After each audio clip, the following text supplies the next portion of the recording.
오병이어의 기적, 이것은 기적을 일으키시는 예수님의 능력을 나타낸 아주 유명한 사건으로 사복음서에 모두 기록되어 있는 사건입니다.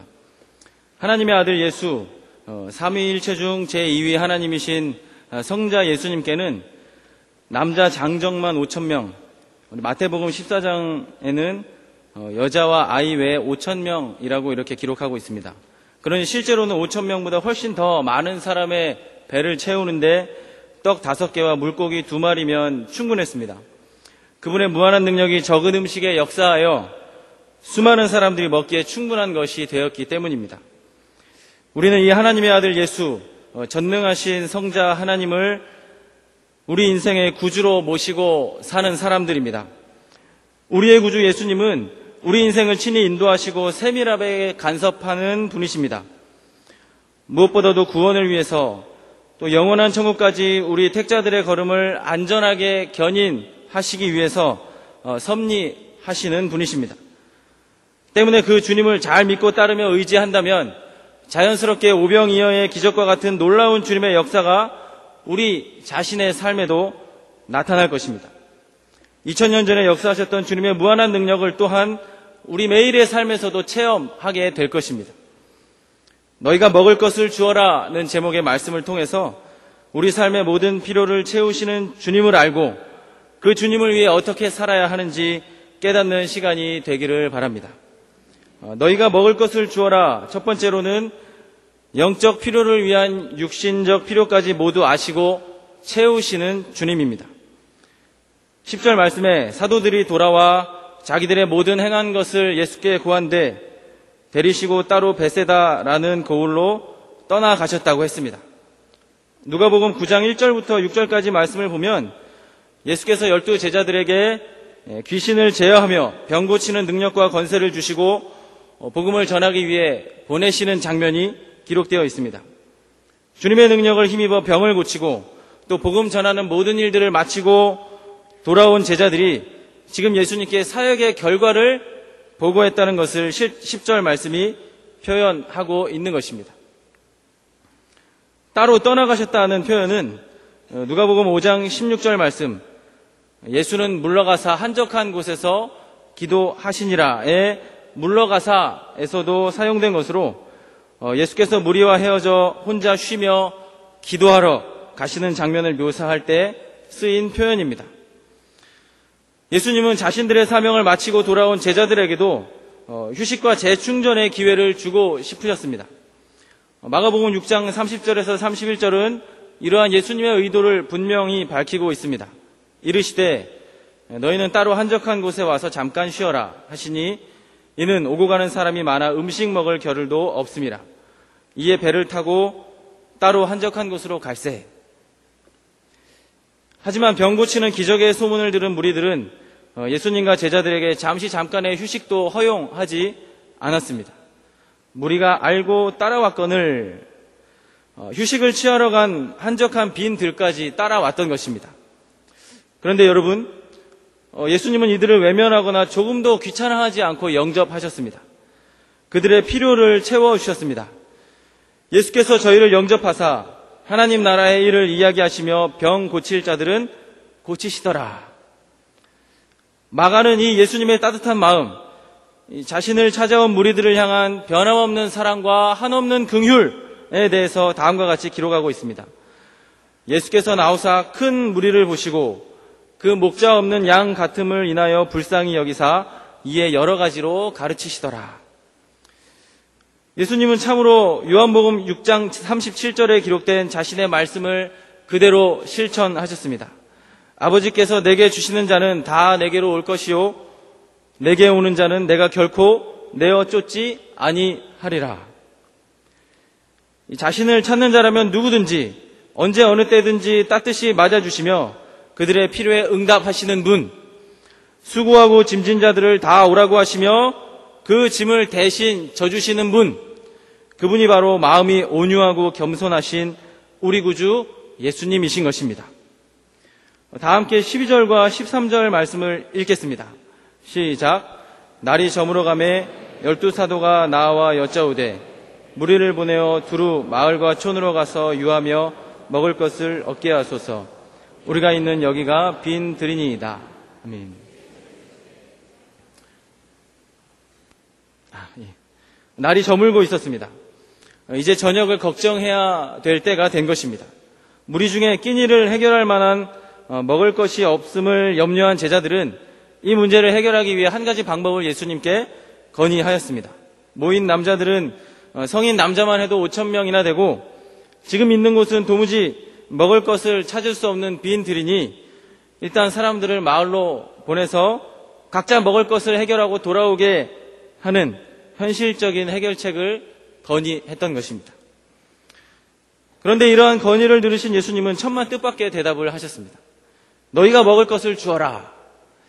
인간 차원에서는 이해할 수 없는 말씀이지만 자기 백성을 긍휼히 여기시는 예수님의 마음을 잘 이해할 수 있는 말씀입니다.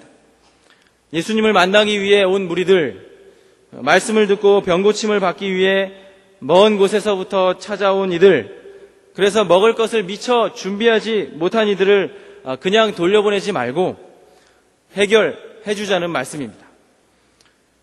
육신적 결핍 때문에 영적 필요를 채우는 것에 방해받지 않도록 이들의 육신적 필요 역시 함께 채워주도록 하자는 것이 예수님의 말씀입니다. 사실 예수님은 병을 고쳐주시면서 이미 육신적 필요의 일부를 해결해 주고 계셨습니다. 이들이 자신을 찾아온 목적, 병을 고침받고 복음을 들으러 왔는데 먹을 것 때문에 본질적인 문제를 해결받지 못하고 가야만 하는 안타까운 일이 벌어지지 않도록 기본적인 필요 역시 해결해 주자는 것이 예수님의 말씀인 것입니다. 그리고 그 뜻을 따라 예수님은 떡 5개와 물고기 2마리로 5,000명을 먹이는 기적을 일으키셨습니다. 그리고 제자들은 예수께서 떼어주시는 음식을 수많은 무리들에게 나눠주는 놀라운 기적을 함께 체험하게 된 것입니다. 이처럼 예수님은 우리의 영적 필요뿐만 아니라 육신적 필요도 아시는 분입니다. 영적인 필요뿐만 아니라 육신적 필요도 채워주려 하시는 분입니다.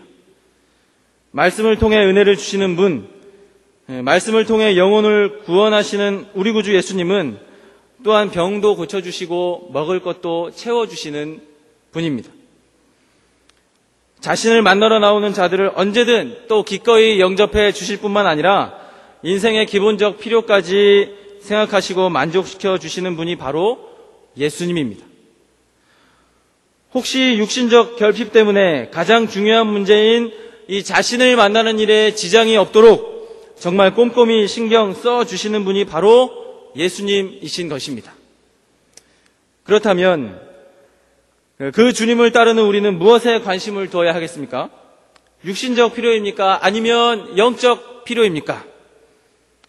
주님을 만나고 주님의 말씀을 듣고 주님을 섬기려고 하는 영적 필요, 육이 아니라 영의 배를 불리려고 하는 영적 관심이 우리의 최우선의 관심사가 되어야 할 것입니다. 그럴 때 우리의 모든 필요를 알고 계시는 주님이 영적 필요뿐만 아니라 육신적 필요까지 채워주시는 은혜를 체험하게 될 것입니다.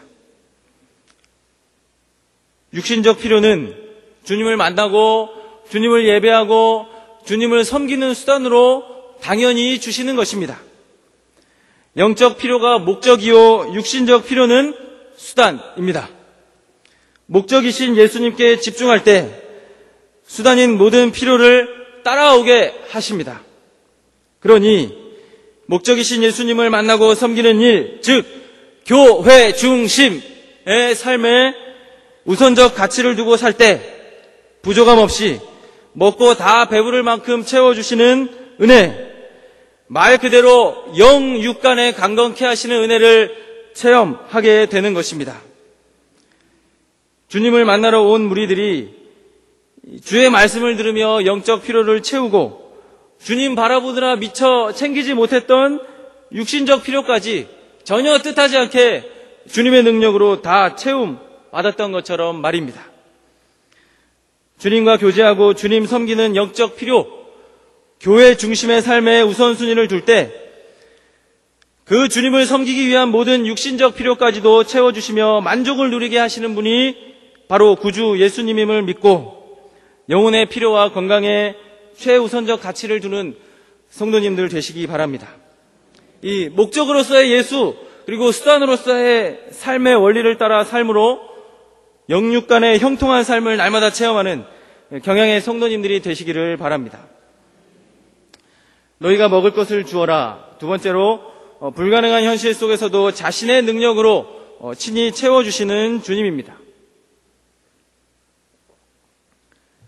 너희가 먹을 것을 주어라는 예수님의 말씀에 제자들은 대답하였습니다. 우리에게 떡 5개와 물고기 2마리밖에 없으니 이 모든 사람을 위하여 먹을 것을 사지 않고는 할 수 없삼나이다. 하지만 예수님은 제자들이 답하기 전에 이미 먹을 것이 부족하다는 것을 알고 계셨습니다. 그럼에도 불구하고 이렇듯 이해할 수 없는 지시를 내리신 이유가 무엇이겠습니까? 그것은 불가능의 현실 속에서도 현실을 초월하시는 예수님, 능력에 제한이 없으신 예수님, 전능하신 주님을 바라보기 원하셨기 때문입니다. 이곳에 오기 직전에 우리 주님의 능력으로 귀신을 제어하고 병을 고치며 기적을 체험했었기 때문에 그것을 기억하며 주님을 바라보고 주님을 의지하기 원하셨기 때문입니다. 그런데 제자들은 주님의 능력을 믿고 의지하는 대답보다는, 믿음의 역사를 바라보는 대답보다는 이 현실 속의 한계를 인정하는 대답을 내어놓았습니다. 가서 사오지 않으면 먹일 수가 없습니다. 하지만 그것과 상관없이 우리 주님은 자신에게 모인 무리들을 위해서 친히 능력을 행하셨습니다. 우리 다 함께 14절부터 16절 말씀을 읽도록 하겠습니다. 시작. 이는 남자가 한 5,000명 되밀어라. 제자들에게 이르시되 때를 지어 한 50명씩 앉히라 하시니 제자들이 이렇게 하여 다 앉힌 후 예수께서 떡 5개와 물고기 2마리를 가지사 하늘을 우러러 축사하시고 떼어 제자들에게 주어 무리 앞에 놓게 하시니. 예수님은 제자들로 하여금 무리들을 50명씩 질서 정연하게 앉히도록 하셨습니다. 많은 사람에게 음식을 빠짐없이 나누어주기 위해서 최소한의 질서를 세우도록 하신 것입니다. 축사하셨다는 말은 축복하셨다는 말과 더불어서 감사드렸다는 또 뜻을 포함하고 있습니다. 예수님은 떡 5개와 물고기 2마리로 이 많은 무리들을 먹이게 될 것, 그렇게 역사하실 하나님 아버지께 먼저 감사드리셨습니다. 그리고 나눠줄 것을 떼기 시작하셨습니다. 떡과 물고기를 떼시며 예수님은 제자들에게 부지런히 배달하도록 하셨습니다. 그 결과가 어땠습니까? 우리 다 함께 17절 말씀을 읽겠습니다. 시작. 다 먹고 배불렀더라. 그 남은 조각 12바구니를 거두니라. 아멘. 모든 사람들에게 필요한 만큼, 그리고 배부를 만큼 먹을 것이 돌아갔습니다. 그 남은 조각 12바구니를 거두었다는 말씀은 남을 만큼 너무 많이 떼셔서 다 나눠주고도 많이 남았다는 뜻이 아니라 각 사람에게 필요한 만큼 떼어주셨는데 각 사람들이 먹고 남은 조각, 즉 부스러기를 모으니까 12바구니만큼 되었다는 말입니다. 모인 무리의 수가 5,000명을 훨씬 넘었으니 각 사람이 조금씩만 부스러기를 남겨도 그 양이 꽤 많았을 것은 당연한 일일 것입니다. 아무튼 예수님이 떼신 떡과 물고기는 모두에게 충분히 돌아갈 때까지 계속 떼어져서 제자들에게 전달이 됐고, 또 제자들은 그것들을 각 사람에게 배달하였습니다. 자신을 찾아온 무리들을 긍휼히 여기신 예수께서 친히 일으키신 기적이었습니다. 그리고 그 결과 예수님의 뜻대로 모든 이들이 배불리 먹게 되었습니다. 불가능의 상황 속에서 자신의 능력으로 모두의 필요를 채우신 것입니다. 너희가 먹을 것을 주어라. 이 말씀 속에는 자기에게 나온 백성을 친히 먹이시겠다는 주님의 의지가 담겨 있습니다. 제자들이 먹을 것을 나눠줄 수 있도록 자신이 일하시겠다는 주님의 뜻이 담겨 있습니다. 그러니 주님을 바라보라, 주님을 의지하라, 주님께 구하라는 메시지가 또한 포함되어 있는 것입니다. 우리 주님은 자신의 말씀에 책임을 지시는 분이십니다. 불가능의 현실 속에서 어찌할 수 없는 제자들에게 불가능한 명령을 내리고 가만히 보고 계시는 분이 아니십니다. 너희가 먹을 것을 주어라. 이 말씀 속에는 내가 너희를 통해서 이 무리들을 먹일 것이다. 내가 일할 것이다. 이들을 먹이기 위해서 내가 친히 능력을 행할 것이고 너희들을 통해서 이들에게 나눠줄 것이다. 나를 찾은 무리들을 먹이는 이 기적에 너희들을 동참시킬 것이다. 라는 의미가 함축되어 있는 것입니다. 그리고 그 말씀대로 예수님은 친히 기적을 일으키셨습니다. 제자들은 어땠습니까? 예수님의 기적 행하심을 두 눈으로 똑똑히 보고 기적의 결과물을 손수 사람들에게 나눠주는 영광을 맛보게 되었습니다. 우리 주님의 기적에 동참하는 영광을 누리게 되었습니다. 생각해 보십시오. 떡 5개와 물고기 2마리를 예수님께서 떼고 계십니다. 그런데 아무리 떼고 떼어도 없어지지 않고 계속해서 떼어지는 떡과 물고기, 그리고 계속해서 떼고 계시는 예수님의 손을 바라볼 때 얼마나 제자들의 마음이 이 경이로움을 느꼈겠습니까? 그 기적의 떡과 물고기를 받아드는 순간 얼마나 그 마음이 설레었겠습니까? 그리고 그 떡과 물고기를 직접 사람들에게 나눠줄 때 얼마나 이 가슴 벅차고 또 신났겠습니까? 우리 경양은 없던 시절부터, 빈들과 광야를 걸었던 시절부터 이렇게 무리들에게 먹을 것을 주는 걸음을 걸었습니다. 불가능할 것만 같았던 현실에서도 너희가 먹을 것을 주어라는 주님의 명령을 따라서 나눠주며 또 주님의 손에서 끝없이 나오는 기적을 체험하는 걸음이었습니다.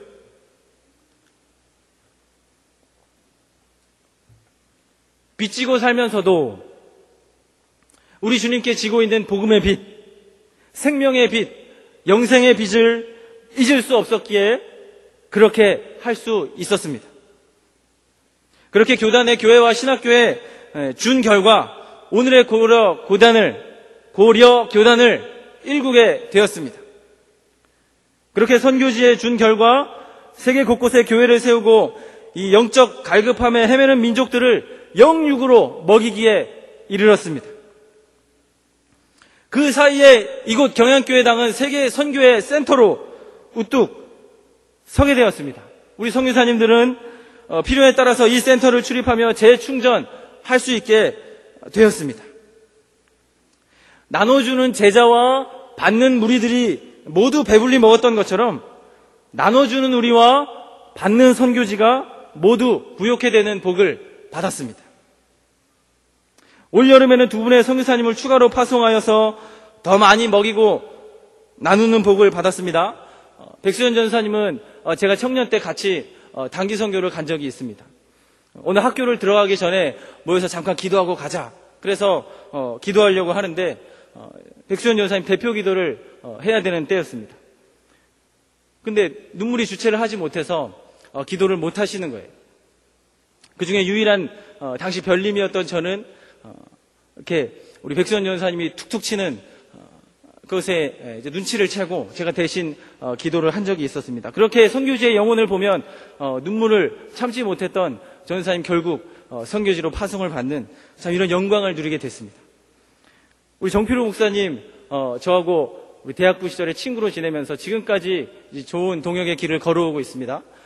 예전에 우리 정필호 목사님 부모님께서 불신자셨습니다. 제가 그 집에 가끔 놀러 가면 아버지께서 그렇게 말씀하셨습니다. 어머니가 이제 뭐 이렇게 사과라든지 과일들을 썰어서 이렇게 갖다 주시면 아버지께서 그렇게 말씀하십니다. 민찬아, 그거 하나님이 주신 거 아니야? 그거 필요 엄마가 준 거야. 이렇게 선전포고를 하시면 저는 일단 속으로 예, 맞습니다. 알겠습니다.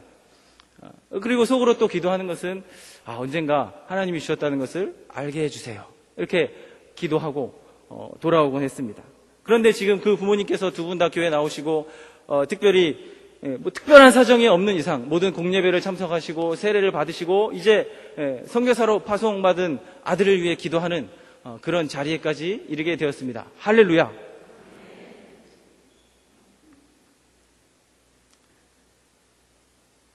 이에 더하여 우리 경양의 젊은이들은 내일 러시아로 그리고 모레 캄보디아와 동아시아로 단기 선교를 떠나게 되었습니다. 짧은 시간이지만 선교지를 방문하고 주님의 먹이심을 체험하면서 세계를 품는 경양의 미래로 우뚝 서는 복된 시간이 될 것입니다. 우리 경양의 성도 여러분, 이렇듯 선교의 역사와 비전이 가득한 여름을 보내면서 우리는 무엇을 생각해야 합니까? 너희가 먹을 것을 주어라. 나를 만나기 위해 모인 무리들에게 먼저 내 제자된 너희들이 먹을 것을 주어라. 선교지에서 모일 무리들을 기억하고 단기로 떠나는 선교사들을 위해서 먹을 것을 보내는 일, 이것이 바로 우리 경양의 몫입니다. 우리 헌신하시는 여전도 회원 여러분, 이번 헌신 예배를 통해서 어떤 헌신을 다짐하고 계십니까? 가든지 보내든지 해야 하는 우리의 사명에 따라 가는 선교사들의 품에 먹을 것을 보내는 선교사가 되어야 하지 않겠습니까? 우리 단기 선교사로 출격 준비를 마친 우리 청년들, 또 대학부 운동원 여러분, 여러분이 이렇게 단기 선교사로 선교지를 보고 체험하고 또 세계 선교의 비전을 품을 수 있게 되기까지는 우리 1세대 선배님들의 눈물겨운 수고와 헌신이 있었습니다. 1세대 선배님들의 신앙 고백으로 세워진 이 경양교회당, 생애 최고의 것을 바쳐 세워진 세계 선교회 센터 경양교회당과 교육관이 있기 때문에 여러분이 마음껏 이 공간을 누비면서 세계 선교에 동참할 수 있는 것입니다. 우리 1세대 선배님들은 이 센터를 세우시느라, 여러분을 위한 미래를 준비하느라 자유롭게 선교지에 다니며 체험할 여유가 없었습니다. 뿐만 아니라 지금도 매 주일마다 모여서 이 청지기 기도회로 무장하고 1세대의 사명을 마무리하기 위한 십자가를 감당하고 계십니다. 이런 배경 속에서 선교지로 향하는 우리 젊은 청년, 또 우리 대학부 운동원 여러분, 선교의 터전을 마련해 주셨을 뿐만 아니라 아낌없는 기도와 후원으로 여러분을 보내주시는 우리 경양의 선배 성도님들께 먼저 감사드리기를 바랍니다. 그리고 1세대의 아름다운 헌신을 계승하여 다음 세대의 목, 여러분의 몫인 세계 선교의 사명에 충성되이 헌신할 것을 다짐하고, 우리도 먹을 것을 주는 자가 될 것을 다짐하고, 그리고 선교지로 출발하시기 바랍니다. 성도 여러분, 복음주의 신앙과 개혁주의 신앙의 차이점에 대해서 원로 목사님께서 자주 하셨던 말씀이 있습니다. 복음주의 신앙은 구원받아 기쁘다, 감사하다 에서 머무는 것이고, 개혁주의 신앙은 구원의 기쁨과 감사에 머물지 않고 더 나아가서 구원받았으니 그 값을 하자, 구원받았으니 주님을 위해서 일하자는 것이다. 우리는 개혁주의 신앙인이니 구원의 기쁨에만 머물지 말고 그에 감격해서 일해야 한다는 뜻으로 하셨던 말씀입니다. 우리를 구원하신 예수님은 영적 필요를 구하는 자들에게 육신의 필요까지 모두 채워주시는 분이십니다. 불가능한 현실 속에서도 친히 역사하셔서 반드시 채워주는 분이십니다. 자기에게 나아오는 무리들을 결코 그냥 돌려보내지 않으시며 영육의 강건을 책임져 주는 분이십니다. 그렇다면 우리는 모든 것을 보장받은 사람들입니다. 먼저 된 제자들입니다. 그런 우리가 참된 개혁주의 신앙인이라면 너희가 먹을 것을 주어라는 주님의 명령에 따라 선교와 전도의 대상인 무리들, 다음 세대를 준비하는 무리들을 먹이기 위해서 마땅히 일해야 할 것입니다. 부족함 없이 채워주시는, 다 배불리 먹을 만큼 채워주시는 주님을 의지하여 적은 것이라도 가진 것 모두 떼어서 나눠주는 주님의 제자들이 되어야 할 것입니다. 그럴 때 나눠주는 자도 나눔을 받는 자도 주님의 역사로 이전보다 더 풍성하게 되는 오늘의 오병이어를 체험하게 될 것입니다. 교회 중심, 주님 섬김과 나눔의 삶을 통해서 날마다 채워주시는 주님의 능력을 체험하며 영육간에 더욱 부유한 삶을 사는 경양의 성도님들 되시기를 바랍니다.